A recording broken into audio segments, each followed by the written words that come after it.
I hope we are recording. It looks like that. Okay, good morning, everyone. As we wrap up an insightful and inspiring Marketing Leadership Week, I can't think of a better way to close than with someone who truly embodies what it means to lead with purpose, creativity, and heart. So let me introduce the moderator of today's closing panel. As a CEO of TLMP Marketing AI and a founder of the Marketing AI Mastermind, a growing community for CMO and marketing leaders, Tina Portillo, our moderator today, is leading a global firm that's helping business harness AI to amplify their marketing strategies and to upskill marketing leaders in AI. She's also a powerhouse community builder, an award-winning past president of AMA Toronto, a current advisor to AMA Professional Chapter Council, and a mentor to over 70 chapter leaders across North America. On top of that, she's the proud U of T grad, a live music fan, and yoga lover, and a mom of three. Please join me in welcoming on this virtual stage our moderator, Tina Portillo.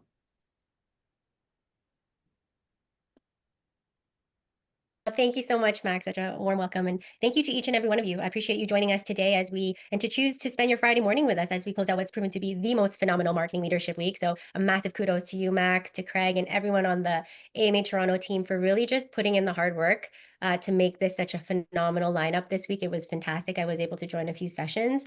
The content has been amazing between the AI experts and marketing panelists, all really just coming together in the AMA community to really just learn and grow and connect with each other, which is really what we're all about. So huge congratulations. And I'm thankful to be here with all of you today because the content, like I said, was phenomenal this week. We had several themes come out about AI and disruption, the need to recalibrate for transformation, the importance of adapting and upskilling. And really the theme really resonates that we know that it's not just us versus AI. We've really understood that it's really us plus the human factor. And so today, I'm really excited about the work that I'm doing with the AMA as a professional chapter council leader, because I've really made it my mission to really close that gap between AI knowledge and AI implementation, which I think a lot of us learned this week is really critical. When you think about firsthand understanding that it's not fearing AI, but rather empowering us as marketers to lead with intention and to lead during this really transformational time together. And so today's closing session with two top marketing minds is really not about the AI tools. It's really all about leadership. We're all called to lead differently in this era. We're called to lead with intelligence and not just efficiencies. So I'm really, really excited to unpack all of that with you guys today with David Kincaid and Ken Wong. And so thank you, both of you, for joining us today, two top tier marketers and legends, as many of you know them. So I'll take a few moments to introduce David. David is the founder and managing partner of Level 5 Strategy, one of Canada's leading strategic brand consultancies, who's helped steer the brand direction of many high-profile clients, including Metrolinx, Canadian Tire, CIBC, Rogers, and many more. He's a true brand strategy guru in my mind, one of the best out there, actually. I've had the pleasure of knowing David and working closely with him when he co-chaired the AMA Toronto Advisory Council with us in 2021, was super instrumental in that. And my favorite line of David's is, "A brand is a promise consistently kept." It has stuck in my mind forever, and I truly value his brand strategic mind. So you're all lucky to hear from him today. He is one of the Marketing Hall of Legends inductees in 2016. So welcome, David, and thank you so much for joining us today. Thank you. It's an honor to be here. Awesome. I'm also equally thrilled to introduce another Marketing Hall of Legend, Dr. Ken Wong. He is the professor of marketing emeritus at the Smith School of Business at Queen's University, a marketing academic guru in and of himself, whose reputation precedes him, I'm sure, as many of his students can and will attest to. Dr. Wong has taught at Cornell, Harvard, and the University of Toronto, and a sought-after speaker in the global executive development. His research focuses on marketing productivity and brand profitability, and he is also, as I mentioned, a Marketing Hall of Legend inductee in 2006. So he brings another great perspective for today's conversation. So welcome, Ken. Thanks very much, Tina. Pleasure to be here. Fantastic. Well, David and Ken, I'm going to jump right in. I mean, to open us up, we all have been talking about AI all week. We know that AI has really been seen as sort of like the third major wave of disruption, after the internet and mobile. If we think back, I mean, I've been in the industry for 20 years, but you guys have been in it for also this many years, if not more. And you remember the days that we didn't even have email. Like we didn't have FaceTime or iPhones. I remember those days very well. We were connecting on MySpace, not Instagram or Facebook. We all probably really remember the Y2K era when the internet was just coming about and we were all scared about, outages and things that were going to happen. And now, we've navigated social media to this dawn of the AI era. And so as marketing leaders who have been in the industry for several years, I'm sure you've both led through, several transformations where you've had to lead without a blueprint, leading through uncertainty. So I'd like to ask you, what does this moment in the AI era feel like to you as a leader? So David or Ken, feel free to jump in. Well, I'll take the first grab. I like the word you just used, Tina, era. It's a new era. And both Ken and I, yes, definitely have been in the marketing biz longer than the 20 years you have. So we've seen lots of eras go through. And I'm in no way trying to downplay the potential and the impact of AI as the current era, but it's another era. And with every era, there's a start and there's an end to it. And I just thought it'd be fun to set a context. When I teach at Queen's, I always say to my students, you guys got to remember, when I was here as a student, there was no such thing as a computer as we know it today. And I wanted to play for everybody a very quick 1-minute grab that I found from an interview from 1975. It sets the tone.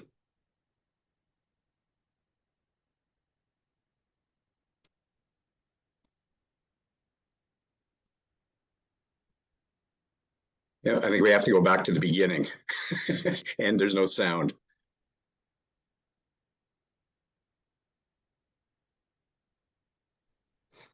Might have to unmute Max to maybe for your sound to come through.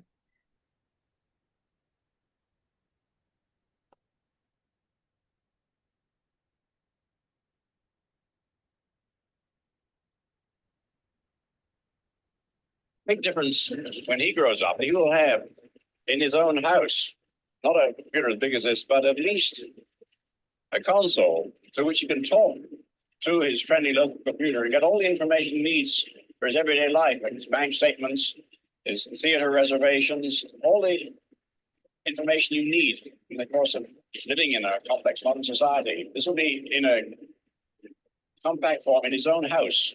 He'll have a television screen like these here and a keyboard, and he'll talk to the computer, get information from it, and he'll take it as much for granted as we take the telephone. It'll make it possible for us to live really anywhere we like.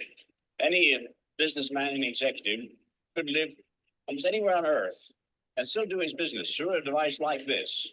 And this is a wonderful thing. It means we want him to be stuck in cities, to be able to live out in the country or wherever we please, and still carry on complete interaction with human beings as well as with other computers. Now, that was 1975. I was just getting ready to start at Queen's, and I think Ken was probably finishing up his third PhD at that point. But that's the world that we lived in. And there really is an interesting era that enabled, because you think of a lot of what you've just talked about, Tina, the internet, SaaS as a business model. None of that was even imaginative. And I think what I wanted to show you is how far we've come through each of the eras, but we didn't get stuck in an era. We always went and allowed the era to go through 3 basic phases. And I always said, it starts with efficiency. Like, how does it make us better, faster, cheaper, whatever? The next era within that same technology makes us more effective. So it allows for opportunity and creation. And then the third is it improves our intelligence and our leverage. It gets us to the what if era, part of that era. And I think when I look at all of the different eras that Ken and I have had the opportunity to live through and benefit from, those same patterns emerge. And I know we'll talk a little later about where we are in today's era, but I would say we're still in the efficiency mode. And I say that after listening to some of the speakers. So I listened to Sarah Thompson yesterday saying, look, before the tool gets too far out ahead of us, let's make sure we have figured out exactly what it is we want it to do, that our entire organization is aligned around that so that it can be effective. So I would say we're still in that efficiency mode. And I find that fascinating. Like, we're all part of creating something at this stage. And I say we because it's all human. What questions are we asking? How are we using it? Where could we use it? So the human factor that you've been exploring all week long is really where the premium lies, not in the technology itself. Absolutely. And so I'd love to maybe dig deeper into your own leadership stories, Ken and David. I mean, you must have an arsenal of amazing ones. I love that video and was hoping that you can share, a pivotal leadership moment navigating any major tech shift that you've experienced and really what you've learned. If you think about our audience, they're leading through this really technological shift that many call major, but I'm sure you've gone through several major ones previous to this. And so what would you say you learned about leading through uncertainty, and what sort of changed your thinking within that pivotal moment that you managed through? Well, let me build a little bit on what David was talking about, because I think what makes this a really exciting time is that we get to challenge a lot of unspoken assumptions that we all maintain as we go about our work, but which really may no longer be valid in this era. In fact, as David was talking and showing the video, I was thinking back to an interview I saw between Bill Gates and David Letterman. And this was just after Gates had written his book, The Road Ahead. It was like 1995 or something of that ilk. And, Letterman, in his irreverent manner, turns to Gates and says, so, Bill, what's this big deal with the internet? What's it for? And Gates says, well, you can read on it. And Letterman says, well, thanks, Bill, but I have books. And he goes, well, you can listen to music on it. And Letterman says, well, I do have a radio. He says, well, you could watch videos on it. Letterman looks at him and says, hello, what do you think we're doing here? And really, it was all because we were still talking about what it makes possible, but we really didn't have any way of thinking about what those possibilities were. Because, if you really thought about it, if Gates had been really smart, he would have talked about the recency of the information, how exhaustive the search could be for the information. He could have really talked about the distinctive elements of the internet. Instead, what happened was, as David says, we're in the efficiency mode. Web comes out, what do?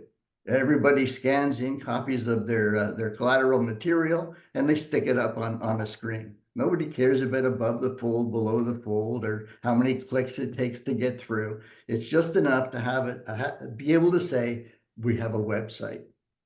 The problem is everybody's doing the same thing. There's no competitive advantage. And so it isn't until we get into Web 2.0 that we start to really explore the distinctive elements.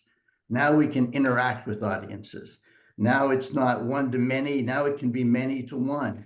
Now all of a sudden we can start to see these things that are possible that were never possible before. There was a great article written around the same time by a fellow named George Stock, who was at Boston Consulting Group.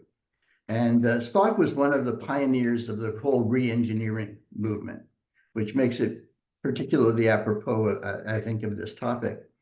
And Stock said, the problem is when we think about doing things, we think about where we're starting and we take the next step. And then we take the next step and the next step and the next step. And finally, we arrive at our end destination. He said, when you do that, each subsequent step really is correcting a deficiency in the previous step. He said, the real thing to do is to start at the end and ask yourself, what do I really need to produce that end result? And if you do that and work backwards, all of a sudden you start to recognize, boy, there's a lot of what we do now which isn't really adding value or creating insight. It's just correcting for a mistake that we made earlier or a limitation that we had earlier. And so you really have to start to rethink this whole notion of it's not just about replacing humans with AI. It's about developing processes around the capabilities of AI that really make it a very special time. I love that. And I think Carla from one of the sessions yesterday, she had mentioned, it's about scaling with AI to augment your internal genius, right? So you're working with AI to really see what those possibilities are, which I love what you said there, Ken. David, did you have anything to add to that? Yeah, I've got a fun memory moment. I joined American Express in the early 80s because they were a breakthrough innovator when it came to marketing, in my mind, because they were able to do direct mail. And the database that could be created as a result of doing direct mail. I'd spent the early part of my career basically going to market the way everybody goes to market. It's called the mass vehicles. And that was a wonderful learning, but wow, I can talk directly to somebody through a piece of mail and they respond. And I was very proud of the fact that we were quickly building a database, which meant a bunch of names with addresses and postal codes. And I was able to launch new premium products to that group because I knew they were interested in this type of thing.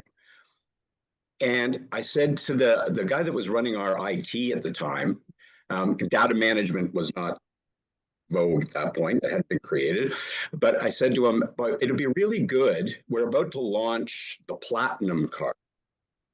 And we're going to target gold card users. If only I knew where they had been spending and what they spent it on, I could potentially come up with even more customized offers. And yes, still send them through direct mail. And he looks at me and goes, well, we could do that. And I said, how? He said, well, you send them the note, they call back to our call center, or they send something back in the mail to us. And I said, well, why aren't we doing that? And he simply said, well, you never asked me to. And I'm going, I didn't know I could do that. So it was an early stage aha for me that when we talk about leadership and true breakthrough and innovation, it's not in what the capability of the technology is, like my computer clip. It's about the questions that you want to answer and get, provocative insight around that you've never been able to before. But that means stepping back and figuring out what are the questions I need to ask. And that is where an efficiency mindset in the industry that we're all in right now sometimes precludes that because everybody just wants to get in and make things faster, cheaper. You got to step back and ask, if I could really answer certain questions, what are those? And then tailor the tool. I love it. I like to kind of sum that up as what we talked about previously as leading with intention, right? It's asking the right questions.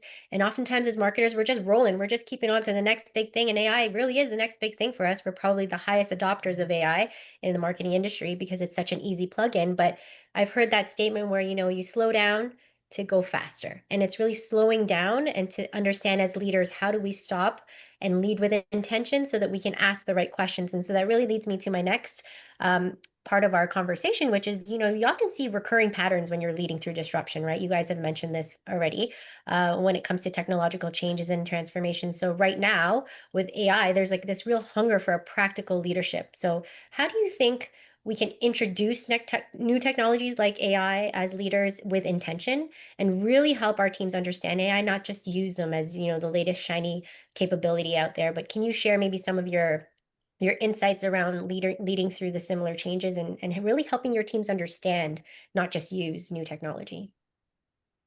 Well, David probably has more experience than I, certainly in leading organizations. I lead academics, and I don't know they would call us an organization as opposed to trying to herd a bunch of squirrels.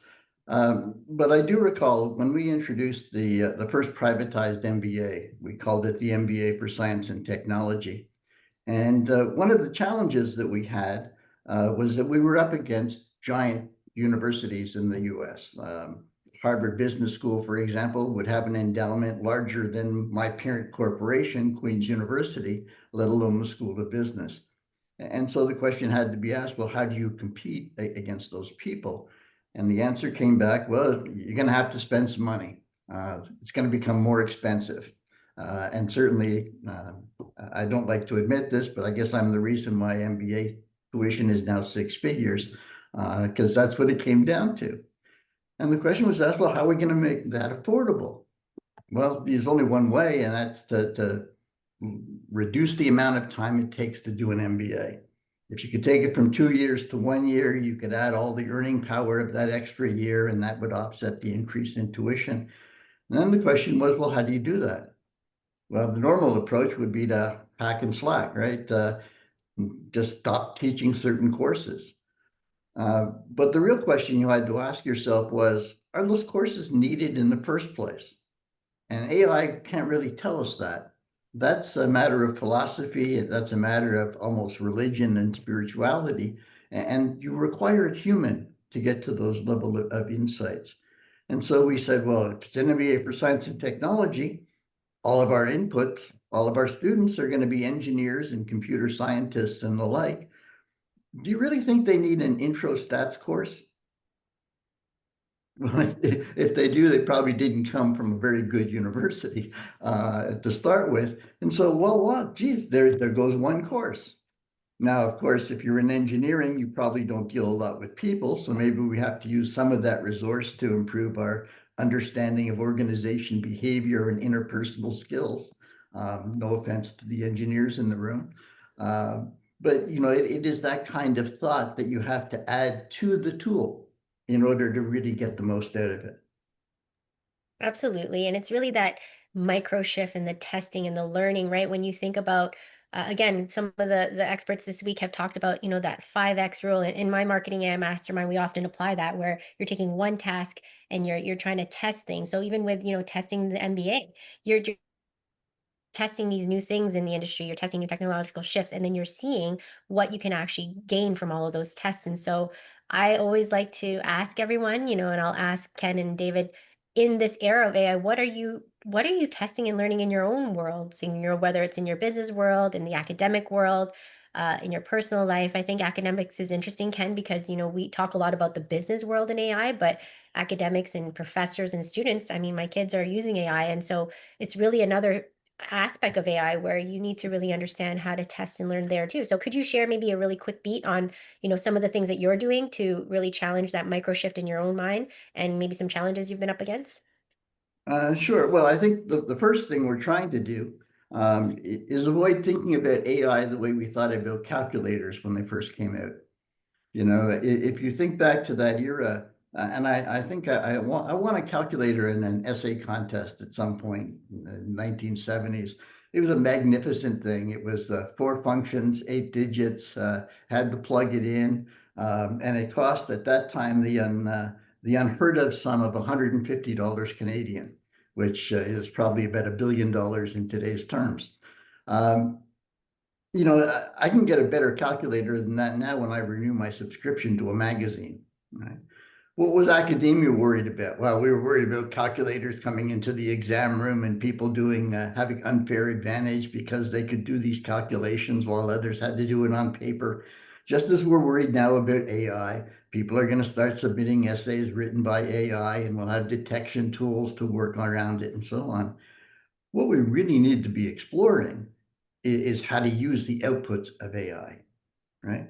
AI can generate, and I have to admit, I do this when I write speeches. I'll use AI to generate a list of things that I might think about. Now, I don't necessarily talk about all of them, and hopefully I can add a couple to it. But it is a great starting point. I don't really care how it got to that point, the technology behind it. What I care about is, what does it leave me, and where can I take that the next step? Yeah, I'd build on that, Tina, but I'd also go back to the language that you used in the last question, technology with intention. Well, the intention means that it is built off of an understood list of objectives, like what is our intent? And if you go back to that efficiency, effectiveness to intelligence or leverage kind of thinking about how these eras unfold, when you are in that efficiency chapter, a lot of the intention is all about truly efficiency. Okay, how do we do something with less people or faster or whatever? So when you get into the questions that start to get asked, it almost becomes this, we all want to get to an answer quickly, but we're not asking the right questions. So if you get to that in the understanding of the efficiency, you can't stop there. You got to understand that now I move on to these next two chapters in the era. And I'll share, I sit on the board of a very large global research company. And the world of research and data sample is just undergoing a massive shift through AI. There was a recent study that was done where 1,000 digital twins were created. And it was all based on about 2 hours of interviewing. But the digital twins were asked a whole range of questions. And then once the answers were received, they were actually went out to humans and asked the same questions. There was an 85% hit rate. Now, people go, wow, that must mean I don't need to talk to real humans. Well, no, that's not the reason the hit rate is 85% is because of the questions that were asked of the digital twins, the synthetic data that is being produced. It has the ability to transform the research world, but not with the goal of removing the human element. Like, that's not what's going to make it efficient. Making it efficient is getting to the answers quicker and being able to cross tab and look for trends and provocative insight that was never there. But I want to see the humans in the marketing research in the marketing world start thinking about, if I have that efficiency, what are those provocative questions I want to be able to ask when we move to effectiveness? And therefore you've got to always be one era or one chapter in the era ahead of where the industry actually is settling. And that requires leadership. That requires pulling back, not getting trapped in the day-to-day of the current chapter, and thinking about a vision. Where is this going to take us? And some people are good at that, some organizations. Many of us just get trapped in, as you said earlier, the day-to-days of marketing, which kind of traps us into an efficiency play. And far from, as Mr. Computer in 1975 showed us, if we got trapped simply in big Fortran computers, we wouldn't be doing this session the way we're doing it. So you got to pull out. That's the human factor. Yeah, if I could add to that, we have this assumption that demand will lead supply. The reality is, in technology, supply often leads to demand. So if you think about the state of AI right now, there's going to be 2 or 3 major players. They're going to be generalists. They'll probably consume 60 to 70% of market share in the category, but they will be generalists and they will require the leadership to know what to do with it.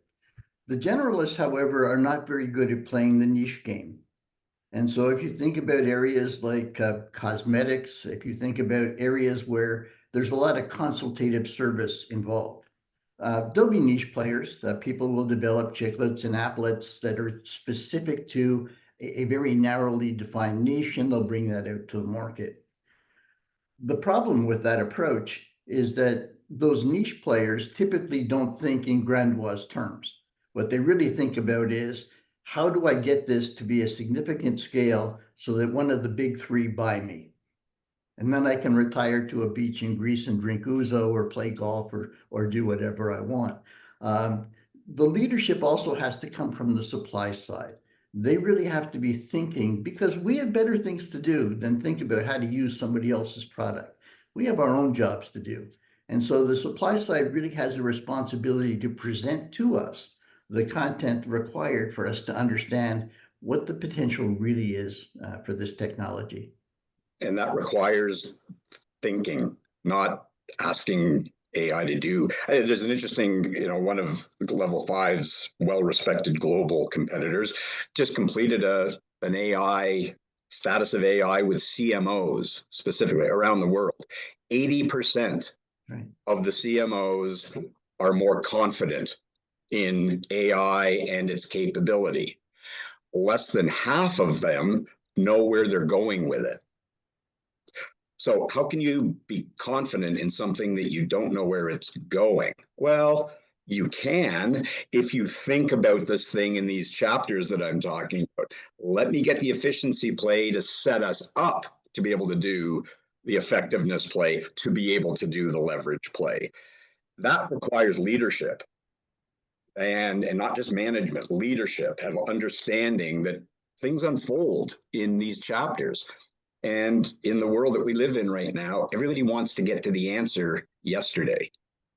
And sometimes it's counterculture to say, let's slow down a little bit and make sure we've thought this through and are asking the right questions. We all know AI is only as good as the questions you feed it.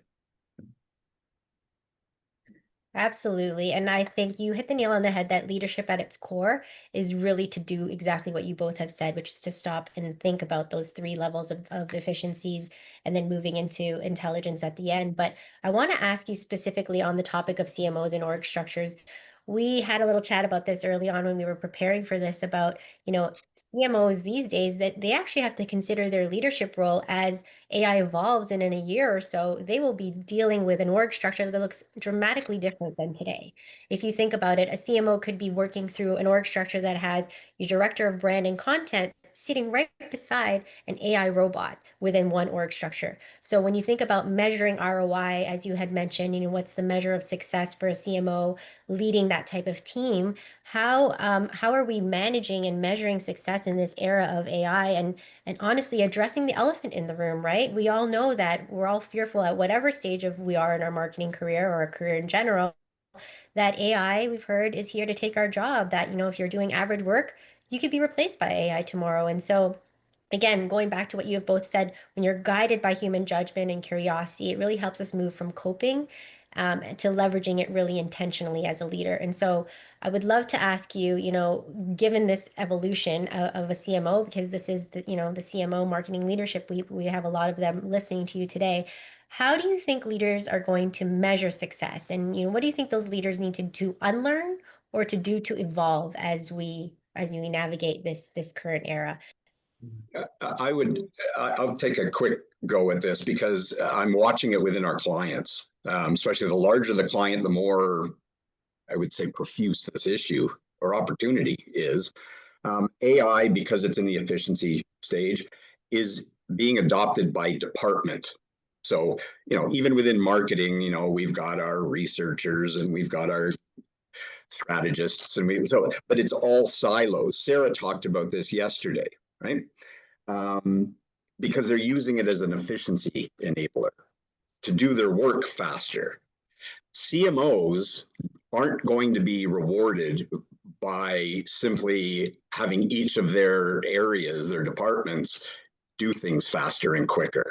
CMOs are going to be rewarded because they have figured out how to structure their organization. And Tina, I would say, when I say organization, I'm not just talking about within the purview of CMOs. I'm talking organization-wide. It is going to be determined, the ROI will be on how well is it delivered against the business case, the business objectives of the organization. So we get out of the silos, as she called them, and start thinking about more integrative thinking. And I think that's what's going to drive, ultimately, the successful CMO is the role they play or contribute to in terms of using the capability to drive the business and creating new value for the organization and growth, not just to do it department by department. Tina, I think we sometimes forget because we get so caught up in this technology. There's no reward for CMO to adopt AI in and of itself. Nobody cares if you're first, second, or 10th to market. the dominant metric remains ROI. Yeah, and we can talk about brand love and a whole bunch of other marketing metrics, which frankly, the finance people snicker at, because in the final analysis, it comes back down to ROI. And we have to recognize that AI competes against other marketing campaigns for ROI. So do I spend money on introducing a new product, or do I invest in AI? Do I spend money on a new campaign, or do I invest in AI? Do I do a brand refreshment, or do I invest in AI? And ultimately, it will come down to the ROI argument. And so I think we need to start thinking, as David says, beyond the efficiency, to what we can do to add value in the overall organization, not just within the marketing department, but in the overall organization. And if you think about that, that really is what we're supposed to be doing in the whole field of brand management. It's not supposed to be about managing advertising. It's supposed to be about managing a business. And if you do what Ken's just said, that immediately begins to move the CMO from being I'm going to call it a functional lens to, no, we are a critical component around the leadership table. What's the strategy of the sector that we play in? How do I compete within it? How do I grow value? How do I reach and grow loyalty with consumers? How do I create sustainable competitive advantage? Those are leadership discussions, not just marketing tactical. Absolutely. And I would close on that point because I do want to leave time for a wrap up and some Q&A with some great questions that have come in the chat. But I will validate that in the marketing AI mastermind that I have with CMOs, it's really, they have an obligation. I think, David, you hit this on the nail. I think we had a CMO panel a couple of years ago where it's that integration between the CMO and the CFO and really being a strategic partner at the table and not, like you said, an operational, like cutting block type of department. And I think that AI, from my conversations with various CMOs, is that AI is allowing them to be stronger marketers because now they have the intelligence and they have the tools to really show that scorecard at the end of the year to the CFO or the CEO saying, this is how marketing has driven bottom line, business line results, and how we've upskilled our teams and leveraged AI to do this even better so that the measurement of ROI as a marketing team and department can really ladder back to that CMO through thoughtful thinking. So exactly. Yeah. Yes. As we wrap up, because I do want to, like I said, leave some time. I just want to recap a few things that we said here. We know that we need to stay curious. We need to stay innovative and continue to evolve as we work through this era of AI, as we've all been calling it today, to really strive and become power users, right? We want to be curious, create, test, and learn with AI daily. Don't be scared to try something one day and test and learn as you continue to evolve in your marketing role. Join communities of learning, join these types of events, and keep being curious. And so I didn't want to I'd be remiss to say that you don't want to wait to be disruptive. You actually want to lead that transformation at any level, whether you're a CMO or a marketing manager or whatever level you might be. And so just a closeout question before we then maybe jump into some Q&A, because I saw Dr. Alan Milton has a fantastic question there. So Alan, will get to that. I wanted to know if you can share a little bit about, what gives you hope in this current shift? What do you think, future ready marketing leaders need to cultivate right now? And sort of leaving us in an optimistic, forward-thinking thought around the next era of AI. Well, I, for one, think we will quickly be approaching the crossroads of that efficiency to effectiveness. And as soon as you get into that space, I think it's an opportunity for CMOs or organizations who use AI efficiently and effectively to ask new questions. I mean, we're always out to build value, create value. And the best way to do that is to deliver against an unmet need. And in many cases, the market is moving so fast, you can't ask the market what the unmet need is. You have to try to figure that out for them and then tempt them with it.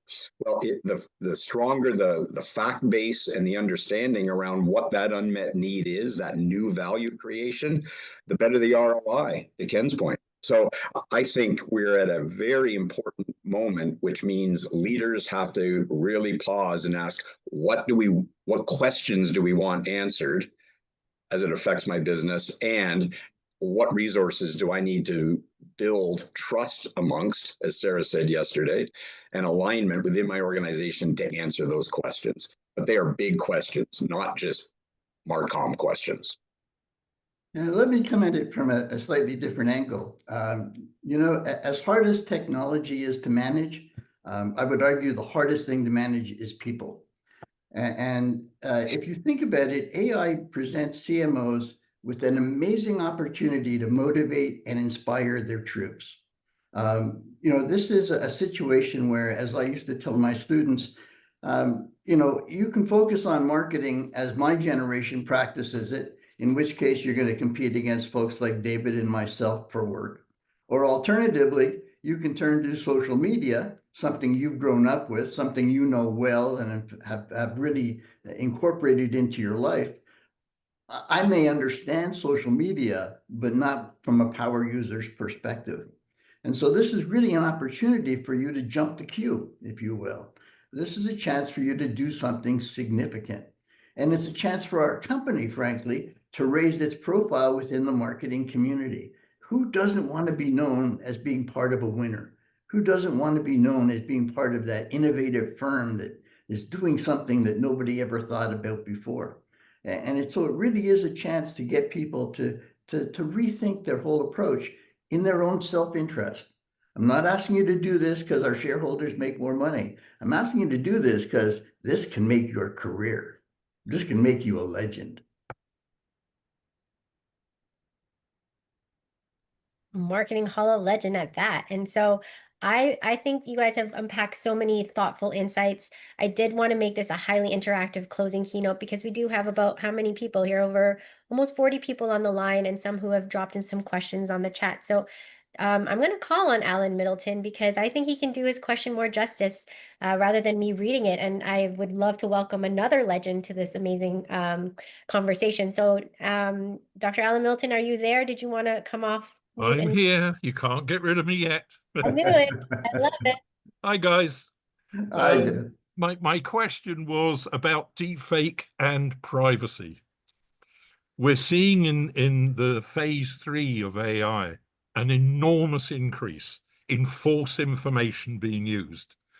Like yesterday, I went through news reports on AI in how many people rioted in Los Angeles. The number went from 200 up to 2,000.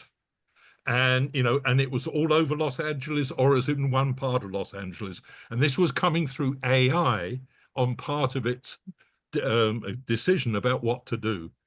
The EU has passed 7 pieces of legislation in the last 2 years to tackle deepfake and privacy. And they already admit they're behind the times. Canada had Bill C-27 that was getting ready to pass, but got blocked by the election. The US is nowhere on this. So my question to David and Ken and Tina is, how should we as human behaviors, back to your earlier point, be suspicious of all data? And I'll give you one more example. A friend of mine who will remain nameless pulled together for me what he thought the return on high-speed rail would be from Toronto to Montreal. AI came up with a solution that after 10 years, it would be profitable. When I pushed back and said, where are the sources for this? Half of them were made up. So how do we cope with that? Yeah, go ahead. Okay. My greatest concern about AI is the fact that at the end of the day, it is really just surveying the web and drawing information in. It cannot go beyond the database that it has. And so if that database has flawed information, so too will AI pass on that false information. I did hear, however, I think it was 2 days ago in the news, there is a fellow in Montreal. He has invested $30 million to create an agency whose primary goal is to scour AI applications to see how valid their recommendations are and how good their data is. This will be a major, major concern. And to me, it is one of those times where I would actually welcome government intervention in this process. Because there has to be a policeman or policewoman, as the case may be, but there has to be somebody responsible for monitoring this industry. And I'm going to come at it, and I'm not going to answer your question directly in order to create a direct answer. A friend of mine sent me an article that said that there's been research done recently that shows that, you know, the sophistication pattern in matching of data is really not as strong as you think. So no, I wouldn't question at all, Alan, the 200 to 2,000 who are participating in the Los Angeles, because what they found was that when they added random information into that question about participation, random into basically a mathematical equation, random data, the accuracy dropped to 65%. So you can't ask the thing to do the thinking for you, because sooner or later it'll all depend on what information it's being fed. Like, that's really all, let's face it, it's a more sophisticated computer than we had in 1975. The ability for it to manage randomness and take into account every potential influencing factor, I think until we figure out how to do that or how to neutralize its impact, we won't know exactly whether or not to trust it. And so therefore, I think we're still one step away from being able to answer your question, because I don't think we've figured out. We just assume right now, if AI says it, it's right. Well, the study said, yeah, drop to 65%. That's not 100%. So figuring out how do we teach it to think, and what do we want it to take into account? And it could be inputs that don't have anything to do with the question you're asking, but the human mind captures that. AI won't until it's fed that. So I'm not sure I'm answering the specific question, but because I don't think we can yet. Now, do we do that by government regulation? Do we do that by just becoming more disciplined and, you know, with more efficient or effective processes? It's probably a combination of all of that. All I'm doing is waving the flag saying, just because AI says it right now, don't assume it's right. If I can just add to that, you know, I mentioned, you know, this would be an area where government could be involved. This is an area where entrepreneurship should be involved. Imagine if you could come up with an app that proved to be the world leader in validating AI content. You would have immediate demand. Everyone would want it. Who would not want that level of protection? And I would submit that if governments are willing to spend billions of dollars on electronic batteries for cars, this might be a pretty good area for government to invest in some technology and help us develop a world presence in this area, because this is going to be a generic need that everybody around the world is going to have about AI. Prepare. So I just want to say one quick thing, because the final comments on this study take Ken's the role of entrepreneurs, possibly. What they came out with is real judgment adapts to chaos. Real reasoning handles curveballs. Real thinking doesn't shatter when the context changes. Welcome to being an entrepreneur. Amen. And, you know, you brought up a really important aspect that we haven't touched on when you think about leadership and AI. It's the ethics aspect and the governance and the policies with AI. AI is a big thing. It's a big deal, but you need to rein that in with policies at every level, whether it's government or organizational, or even within your marketing departments as CMOs. Again, things that I've had conversations on with CMOs about it is, how do you create AI governance policies that, you know, are very clear, and how do you create ethical AI decision making as you seek to, you know, to your point, Alan, just make sense of all the different noise out there, and understand that there should be governing policies around data.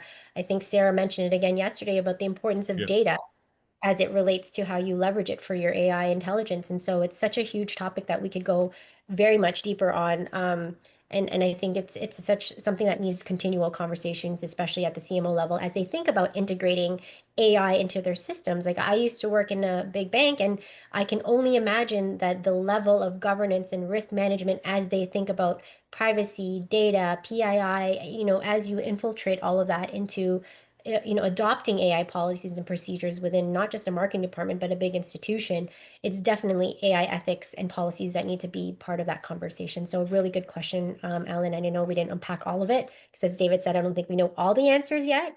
But I did want to a partial answer. We get Alan to chair a task force. There you go. Governance 101, Alan. You've been kind. But Debbie asked, I'm just trying to go through the chat for some questions here since we do have about a few more minutes. Debbie, did you want to ask your question? I saw that you have something in the chat about companies that are implementing AI. Sure. Hi, David. Hi, Ken. Tina. It's great. I was, marketers love their case studies and learning from examples. And this is a new field for so many of us. But I was wondering in your travels, both of you, do you have any specific examples of companies that are implementing AI in a way to effectively address their business vision? Like you've talked about, that's where they need to go. Have you seen companies that are actually doing it? And if so, what priorities do you see that they've set in terms of AI?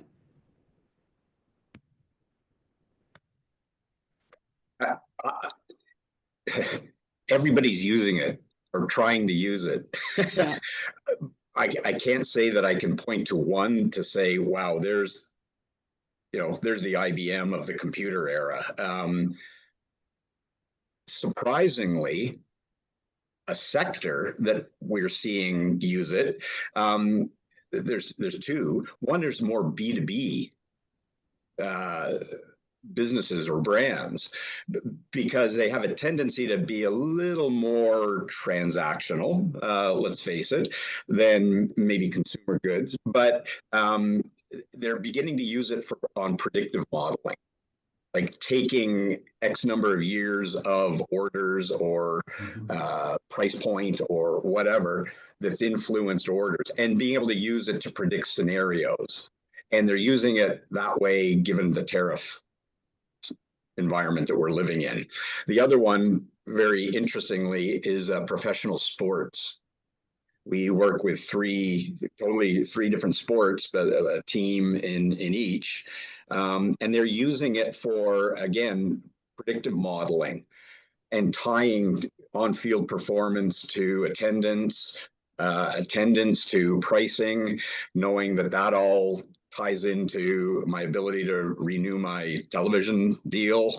So they're taking multi variable and using AI to conduct what would have taken them years before to do very quick studies around sensitivity. I just find that interesting. B2B and professional sports, you couldn't opposite ends of the spectrum, but I kind of tip my hat to them.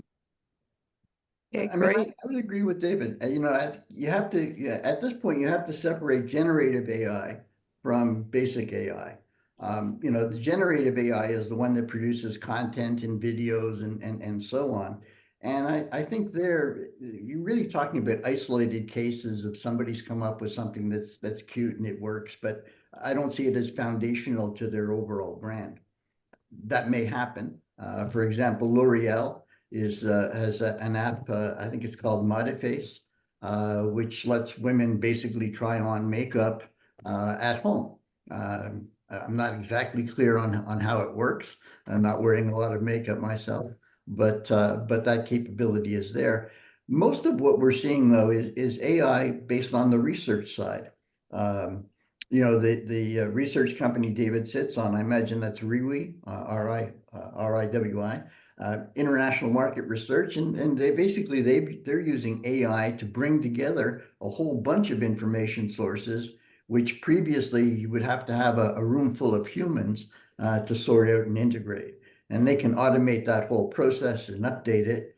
The sports team, it's Moneyball. What we used to call a sales review, we now call marketing analytics. But it is one and the same. It's trying to draw inferences from output. Yeah, I think That's- intelligence is a really great one, Debbie, where you're seeing some mid-sized like retailers even looking, even big brands like Coke, when you think about, they thought that their brand was all about being happy and drinking Coke and, going to sports games and having Coke. And then you look at the AI intelligence that is real time, looking at chatter, in the internet and all the Reddit forums, and you realize people are actually very health conscious. So maybe they're using, their brand and telling their story in a different light, given this intelligence that might have taken them a long time to do through a focus group of 100 6 months later with insights that come in. And today you can use AI for intelligence to be a better brand marketer, strategist, and run your campaigns with stronger messaging. So I think there's different companies like David and Ken said that are using it at different scales and different levels, but it's really exciting. So Okay, great. Thanks very much. all right, we're almost at time, but I see one more question from Peter.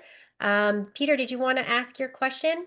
Sure, thank you very much. What is your advice to refocus the marketing interactions on solving strategic issues, as David described, in an environment that's obsessed with short-term efficacy and fear of missing out on AI? And thank you very much. This was a treat to see some of my most admired people in marketing in one place. Thank you very much, Tina. Well, thank you. Dan, do you want to take a go? I've been in this business longer than I care to admit. And I think throughout my career, I've tried to fight the demon of the short-term focus. I think I've been beaten into submission.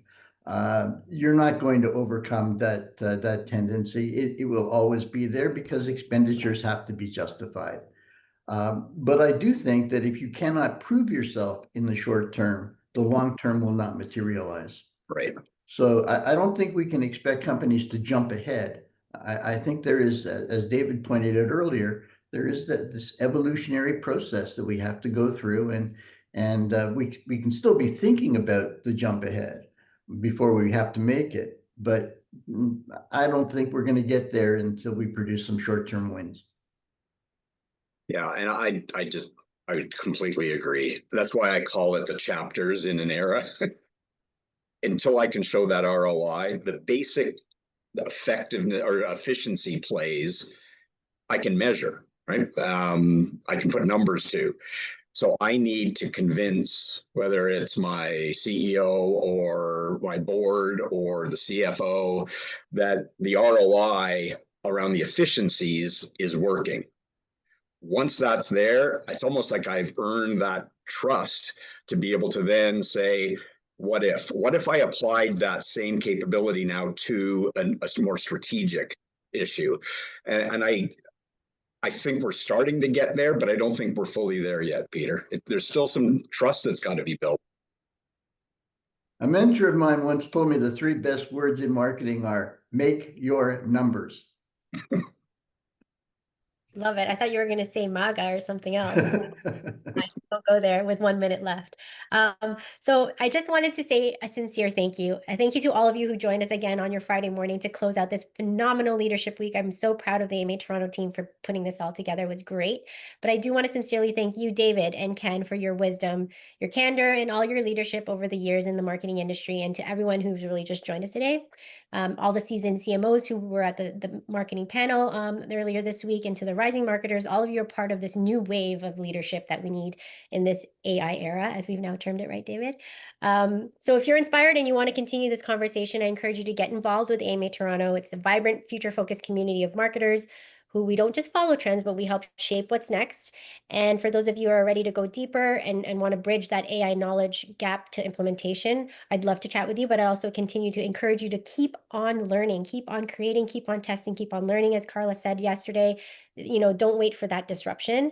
And finally, I just wanted you to take the opportunity to really connect with our amazing speakers across this week's events. And really, this isn't a finale. It's a kickoff to what I think is possible when we lead with courage, curiosity, and community. So thank you so much for being here. Let's keep the transformation going in the era of AI, and all the best to everyone for the end of the week. Have a fantastic week and weekend. And thank you for joining the AMA Toronto for their Marketing Leadership Week. Thank you. This has been a great week. Thank you. Bye, all. Bye-bye.